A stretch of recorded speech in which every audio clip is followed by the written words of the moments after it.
my 276 Pontiac Safaris. This is the Grand Safari here, and that's my Catalina Safari. Now this Grand Safari I bought in 2016, and I put about 6,000 miles on it. I drove that car a lot, and I did a lot of work to it. And then one day the transmission front seal went, and it sat for a week at a friend's house while I arranged for towing. And when I went to start up a week later, the engine all of a sudden was misfiring like crazy. Long story short, something got sucked into the engine, a piece of metal. And we still haven't identified what the piece of metal was, but we took the engine completely apart, and there was just only superficial damage, which was good. But we did find the cylinders were out of spec, so it does need to be bored and rebuilt. So in the meantime, I put a you've seen the red Crapolina on my YouTube channel that I got basically just for the engine. It has a fairly tired out 400 cubic inch Pontiac V8, same motor that was in here. This carburetor's pretty messed up. The car's actually warmed up now. I'll start up for you. It has 65,000 miles. Super warmed up. You just get in there and turn the key, which is about all I can do.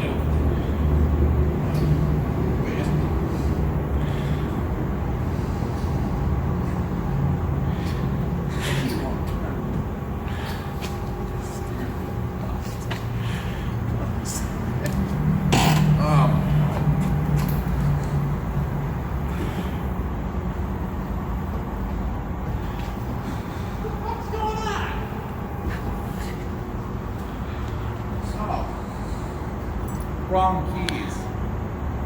That's for the other Pontiac. Well, I'm an idiot. Okay. Correct set of keys.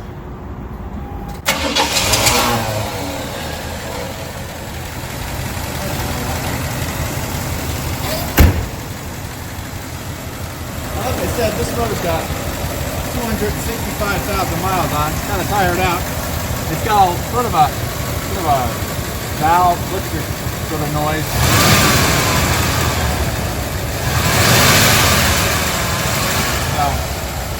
You can't hear it, but when it's cold, you hear it a lot more. Once it's warmed up, it's better.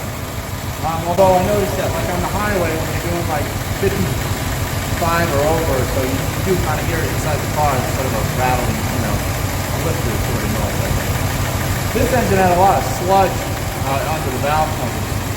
So, I assume that some of that sludge probably got into the hydraulic lifters, and maybe they're not working as well as they should. But the car is mobile, so there's that. It leaks fluids now, which it didn't before, but whatever.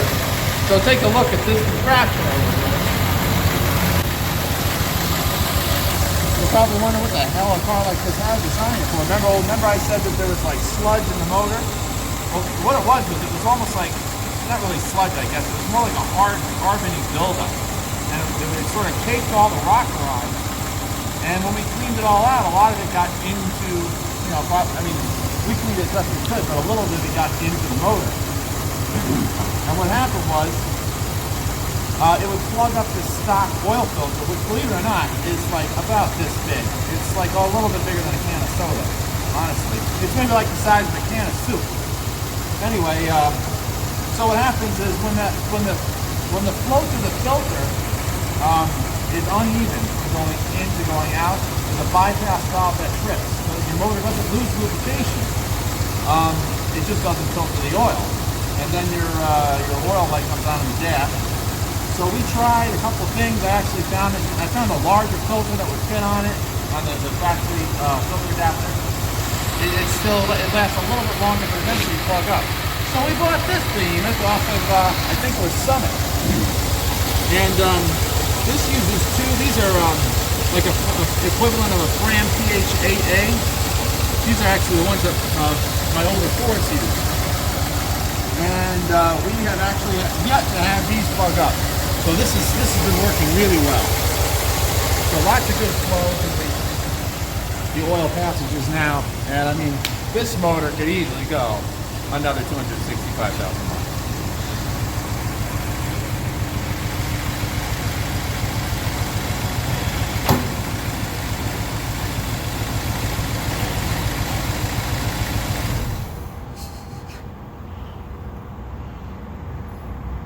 Oh God.